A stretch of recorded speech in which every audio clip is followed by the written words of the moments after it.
Emma got fired from her job and she needs cash now. Go to this wheat farm. 420 cash now.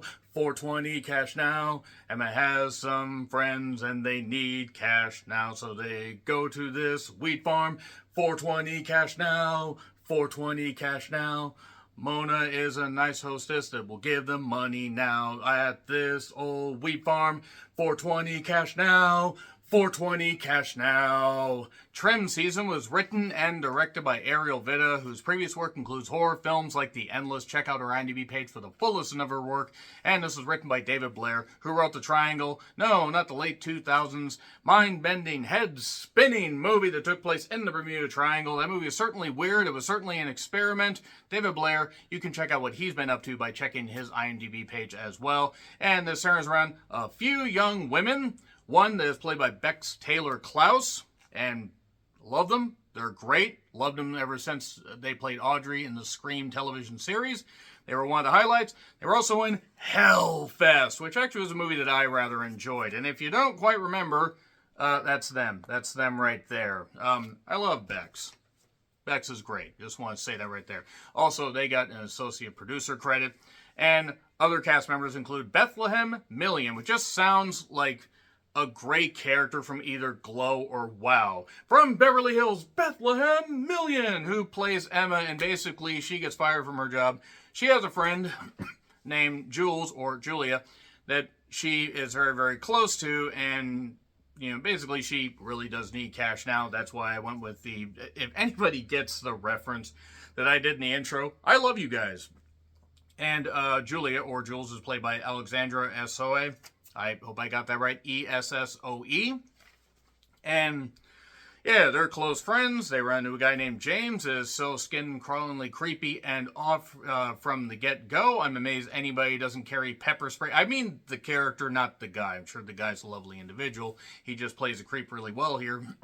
And he offers them the job. Hey, you should come up here, and you should, you should come to this remote area because you can earn money trimming weed on this farm. It's a couple weeks. You have to work long hours, but you can basically smoke as much as you want, and you can smoke all you take and get as much money as possible.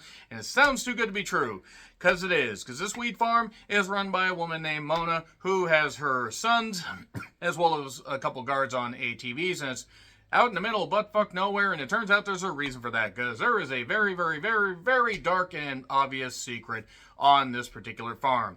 And all these young women must solve this mystery before they are all history. Trim Season Tales, woohoo! So yeah, that's your lot right there. There's a lot of smoking of weed, of the devil's lettuce, that marijuana. Not marijuana, man. We don't need to go back to that bullshit. No, they smoke. They smoke and smoke and smoke. Smoke, smoke, smoke, smoke, smoke, smoke. And is this all in their head? Or maybe, are they happy? Are they feeling bad? Do they got the devil's lettuce in a bag? Are they going to smoke it for too long before their brain just goes along? So what is going to happen? How many song references can I get in here? Is it possible that maybe they're seeing this all because they got high, because they got high, because they got high? Emma, you don't have to watch people put on the red dress, even though there's just a red tent. Emma, okay, I can get more stuff in. Like a red ride high. Boom, boom. Nick Cave and the weed seeds. I can get more shit in here if I really goddamn tried, but let's talk about the rest of the plot. That's actually about it, all honesty. I do want to say that the character of Harriet, while meaning to be annoying, actually is played quite well by Ali Ioannidis. Really sorry if I got that wrong. And once again, Bex Taylor Klaus, great. Really happy they're getting more horror roles. I think they're great. I need to check out more of their stuff. And Jane Badler plays Mona, who obviously she's running this she's running this whole goddamn thing. Or Mona, I think actually is her name, even though it's Mona. And there is a character, Lex, Juliet, that's all I'm going to say, because it's a very, very, very long name. I liked her. I would like to see more stuff that she's in. She played her character pretty well. There's actually some decent writing here, and quite a bit of setup. This movie's 100 minutes long. I would argue it probably could have had 15 minutes cut out, even though I don't mind a slow burn. Ironic for something that deals with the devil's lettuce and the marijuana. The problem is this movie basically tips its hand right off the bat where it's going with the opening scene. And I was right. And predictability is not the worst thing in the goddamn world. The biggest issue, by the time this movie gets to its point, it's like, they're like, oh shit, we need to throw a bunch more stuff in and maybe leave things open for a possible sequel, or maybe we need to have everybody get their comeuppance. The problem is, you don't really have a lot to go on with some of these characters or a reason to necessarily root for or against them. Emma basically has this overriding theme where she's like, oh, she can't stand up for herself. She just can't. She clams up. Gee, foreshadowing. Could there be any more foreshadowing? If there was any more foreshadowing, it would be an eclipse. It sounds like I'm down on this movie, and unfortunately, I kind of am. Now, don't get me wrong. This gets more just over a passing grade because there's atmosphere. The characters are decent. I like the fact that they built the story decently. The problem is there just isn't much of a story, and the villains really don't have all that much going for them. It also tries for a Hills Have Eyes remake spin, and those who have seen that movie and have seen this will know exactly what I'm talking about with a particular nerdy character. The music is certainly a choice. I didn't mind the end credits song. That was all right. But, yeah, once they introduced Bex, who plays the character of Dusty, if you will, it's like the little weed farmer that came out of the fields at 8 years old and became so tweaked. Anybody that gets that, I love you guys. It ends up being all right. It has decent atmosphere, but the rushed conclusion just kind of made me laugh. And also, I'm like, really? That's where we're ending? Really? I mean, it's all right. It is what it is. I ran it for almost $8. It's fine. It's fine for what it is. I certainly didn't mind spending $8 on this. I have wasted less money on worse films, and I have spent more on films I've hated. So I got my money's worth out of this, and I encourage you guys to support independent filmmakers as they grow and do stuff. And I also need to check out The Endless at some point. Well, once again, I've seen it once. I need to check it out and see if it actually lived up to the expectations that some people have given it, because a lot of people praise that thing. So once again, pretty decent acting.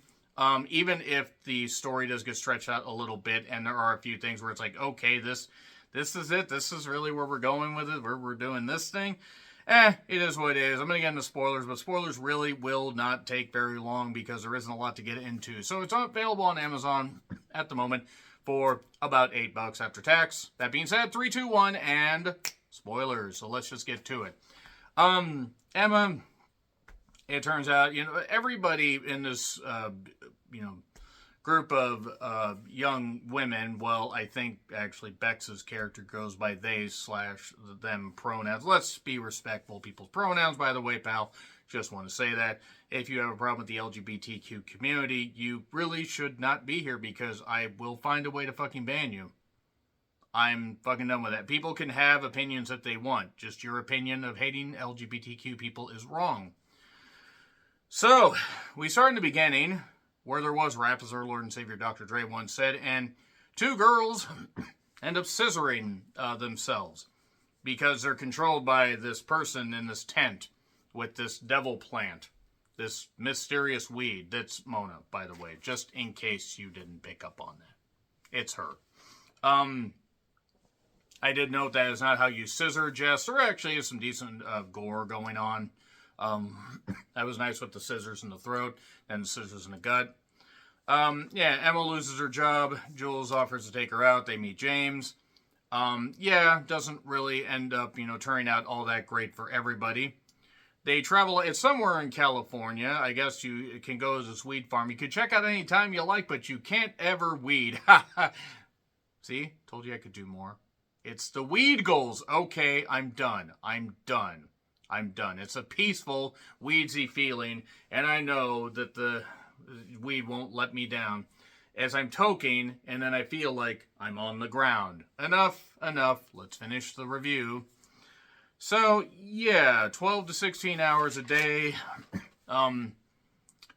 It's very obvious that Mona is this evil person that uses young women to keep her youth going. That's pretty much it right there. Why not? Uses pieces of these people, of these young women, of this the Utes, as it were, to basically power this plant, so to speak. At least that's what I got out of it. The movie does tend to, while simultaneously going for a slow burn, it also tends to be like, we're just going to ramrod and chuck stuff at you and just hope that you understand. So, James leaves for 2 weeks because he's in on this whole goddamn thing. I imagine gets quite a bit of cash and goes out routinely and gets people to continue this cycle. There is a sacrificial altar thing, cabinet that Harriet finds.